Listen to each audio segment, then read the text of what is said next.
Luke chapter 2. Around this time, Emperor Augustus issued an order for a census to be taken throughout the empire. This registration, the first of its kind, took place when Quirinius was governing in Syria. Everyone went to be registered, each to his own town.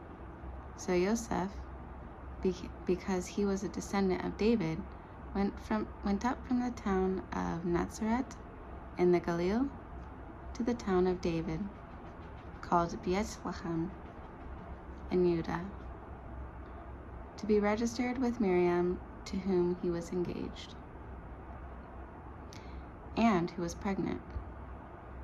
While they were there, the time came for her to give birth, and she gave birth to her first child, a son. She wrapped him in a cloth and laid him down in a feeding trough, because there was no space for them in the living quarters. In the countryside nearby were some shepherds spending the night in the field, guarding their flocks, when an angel of Adonai appeared to them, and the Shekinah of Adonai shone around them. The Shekinah of Adonai shone around them. They were terrified. But the angel said to them, "Don't be afraid, because I am here announcing to you good news that will bring you great joy to all the people.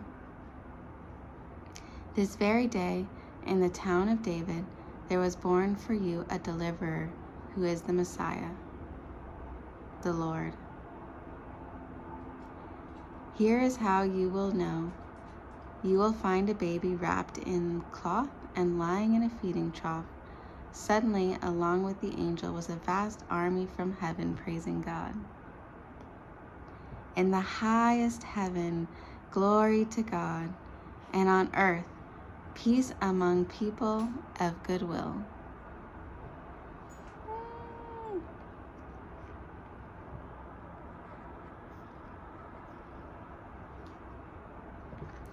No sooner had the angels left them and gone back into heaven than the shepherds said to one another, "Let's go over to Bethlehem and see this thing that has happened that Adonai has told us about." Hurrying off, they came and found Miriam and Joseph and the baby lying in the feeding trough. Upon seeing this, they made known what they had been told about this child, and all who heard were amazed by what the shepherds said to them. Miriam treasured all these things and kept mulling them over in her heart. Meanwhile, the shepherds returned, glorifying and praising God for everything they had heard and seen. It had been just as they had been told. When the time came for the purification according to the Torah of Moshe, they took him up to Jerusalem to present him to Adonai.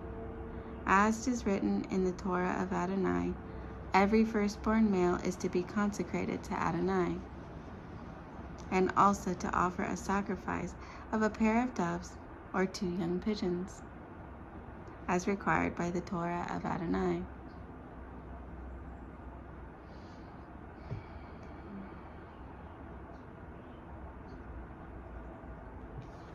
The sunrise is really pretty. It's hard to see from here. Oh, that's the one. That's what I'm seeing. It's really pretty. Let's see. Show you one more time. Wow. It's so pretty.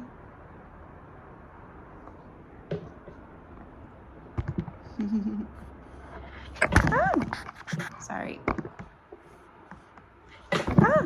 Sorry. Okay. Okay.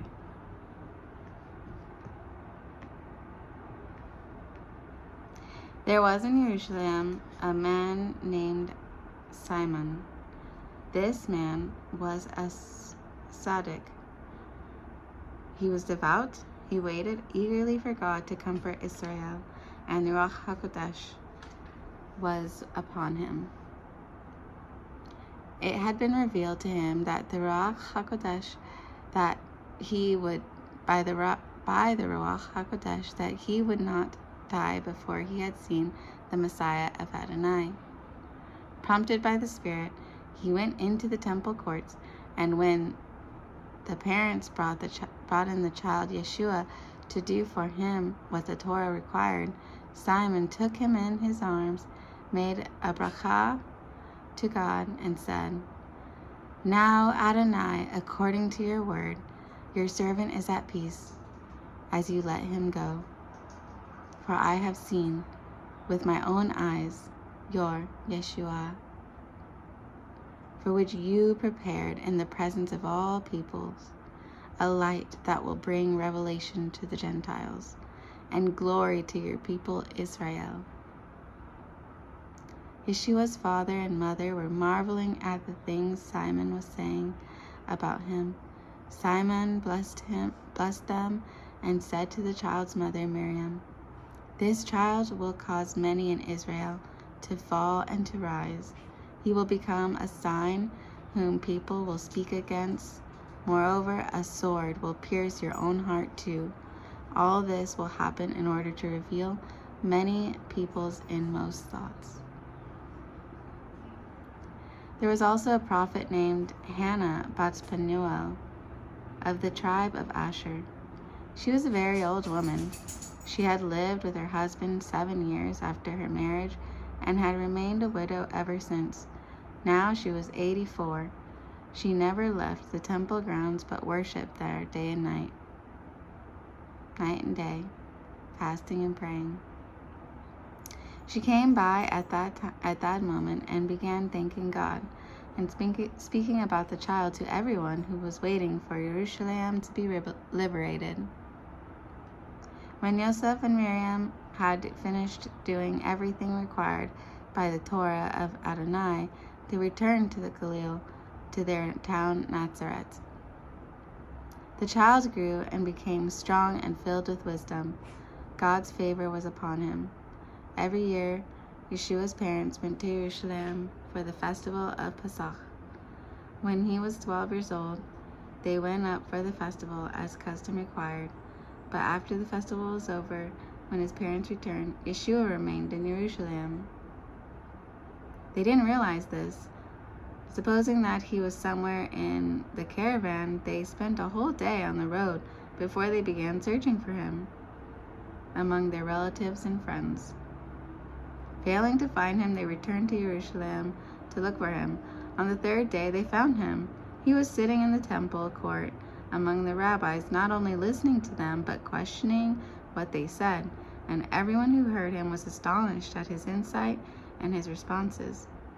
When his parents saw him, they were shocked, and his mother said to him, "Son, why have you done this to us? Your father and I have been terribly worried looking for you." He said to them, "Why did you have to look for me? Didn't you know that I had to be concerning myself with my father's affairs?"